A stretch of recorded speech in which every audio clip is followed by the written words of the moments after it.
I hope that's not the last applause I get this evening, because I actually was in law school when President Obama was in law school. I didn't know him, but I can vouch for the fact that he was there. And I actually graduated a year after Michelle Robinson and 2 years ahead of the president's older than I am. And we can call him Barack Hussein Obama, that's his name. We can call him President Obama, that's his title. And he's the President of the United States. And he was elected fairly as the President of the United States. So what I'm not going to do, and it reminds me of a story in the Bible about, it's the Parshat Balak in the book of Numbers, Bamidbar, where the king, Balak, he really hires a prophet of doom by the name of Balaam, to curse the people of Israel. And, apparently this guy Balaam is a great curser. Like, he knows all the best curses. So the king hires him to come, and there's this famous story where the donkey is standing in his path, and, he's beating the donkey, and the donkey's saying, hey, look, there's a reason why I'm here. Don't go and curse the people of Israel. And he goes and tries to curse the people of Israel anyway. And words of blessing come out of his mouth instead of curses. Balak is horrified because this isn't why he wanted the guy here. And they had to come up with a completely different strategy, have the Moabite women seduce the Israelites, and it's a great story. If you haven't read it, you should read it.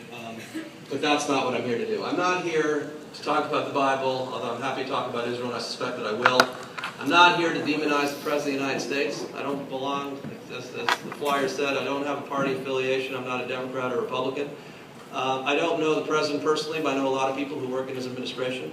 I think that a lot of them are extremely competent. I think most of them are there for the right reason.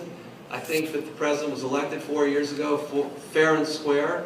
Nobody is casting aspersions on the way the process was done. Nobody says he stole votes. Nobody says that he manipulated the way things were counted.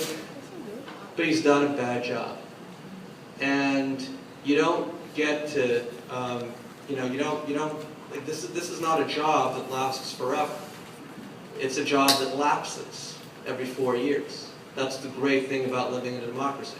And when I want to give a shout out to my friend Diego Echeverria here, who's coordinating the Romney campaign in Florida, specifically with a few coalitions, but specifically with the Jewish community. So I think we should clap for Diego and the work he's done. I met Diego. Diego, his family's from Colombia. He served in the military. I met him when he was working for the Israeli consulate. I work for the Israeli consulate in Miami that covers Florida and Puerto Rico, doing a lot of speaking, mostly Israel advocacy speaking. This is a bipartisan issue. I don't know if there are any Republicans. I know there are a lot of Republicans, there are any Democrats or unaffiliated in the room. We should be proud as Americans, and we should be proud as Jewish Americans, 64 years after the creation of the State of Israel, and 70 plus years since the Second World War, that we have this kind of relationship. And there is a knee-jerk tendency to say the President has given up on Israel. He's thrown Israel under a bus. He's done terrible things for the U.S.-Israel relationship. He has done a lot of things that I'm going to talk about this evening that I think are, basically the work of a novice. I don't know, but I don't think that he has this nefarious master plan to recreate the Ottoman Empire's caliphate in the Middle East and install the Islamic Brotherhood in all these positions of power in Turkey and Egypt and who knows. Some people here may think so, and I don't challenge anybody's right to think what they think. I don't think so. But I think that the President's policies in the Middle East are completely misguided. And I'm going to use a driving analogy. I don't know if anybody here is a car person. I'm not a huge car person, but I like driving a car. And I like when I get in my car and I turn on the key and I, press on the gas and it goes in the direction that it's supposed to go and takes me to where I want to, be. And 4 years ago, and there were a couple of people who had a very spirited discussion at the dinner table before this started.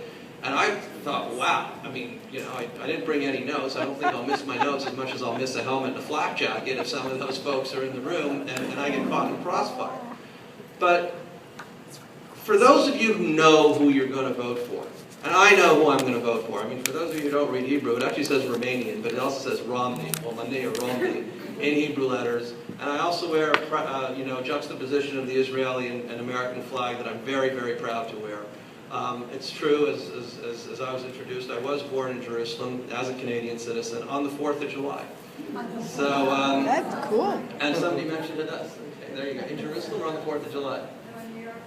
That's pretty cool. All right. By the way, here's something you could look up. And it's a great statistical question. Both my parents are math professors. But what is the minimum number of people that you need in a room so that the probability that at least 2 of them will share a birthday? No. The probability has to be over 50%. And the answer is 23. And it's because it's 1 minus the probability that no one will be a sample. So we already proved that we have more than enough people here to, and if you have 367 people in a room, then it's 100%, because obviously somebody's got to overlap. I didn't come to talk about statistics or math either.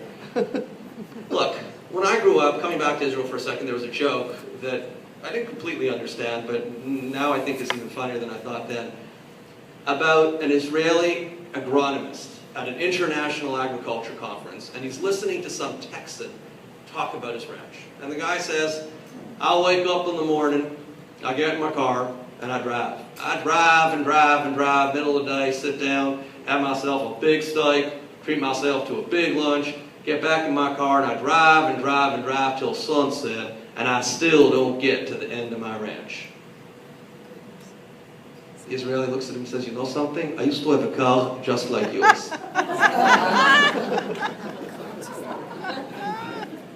So I sometimes tell that joke when I talk about Israel, and that was sort of the mindset of the humorous, self-deprecating Israeli whose proudest exports were Jaffa oranges. And now we have other jokes, but they're now much more self-congratulating because of some of the incredible advances that Israel has made in technology and medical research and so much innovation that we use and we should appreciate and remind everybody else that we have and that we use in our everyday lives. Yes. When President Obama was sworn into office almost 4 years ago, you know, on hope and change, there was a lot of hope and change, that there would be change. This country, for the most part, was tired.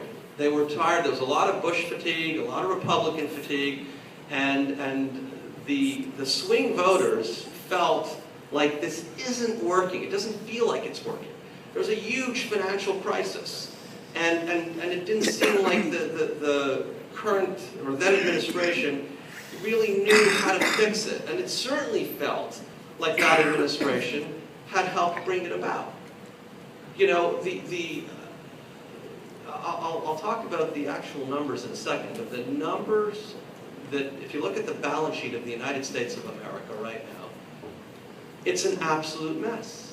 And Obama reminds me of the guy who walks into a house where, you know, the faucets are dripping, the roof is leaking, and all these things aren't sort of working out, and he's going, okay, let me fix it. So he takes a wrench and suddenly he tries to manipulate something and more water spews out. And then, you know, he tries another tool and there's a pipe bursting in the middle of the kitchen. He tries to do something else and says, give me your tools back before this house just floats away and then nobody can salvage it anymore.